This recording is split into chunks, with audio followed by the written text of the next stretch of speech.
Welcome back to our channel. In today's video, we'll show you how to delete all your downloads in Chrome on your PC.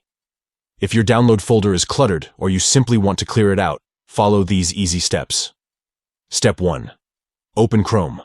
Launch your Chrome browser by clicking on its icon. Step 2. At the top right corner, click on the More button. It looks like 3 vertical dots. Step 3. Select Downloads from the drop-down menu. This will take you to the Downloads page. Step 4. Again, at the top right corner, click on the More button. Step 5. Select Clear All from the options. A confirmation dialog box will appear, and that's it. You have successfully deleted all your downloads in Chrome on your PC. Remember, once you clear the downloads, they cannot be recovered, so make sure you have saved any important files before proceeding. We hope this tutorial was helpful for you. If you found this video useful, don't forget to give it a thumbs up and subscribe to our channel for more helpful tips and tutorials. If you have any questions or suggestions, feel free to leave them in the comments below.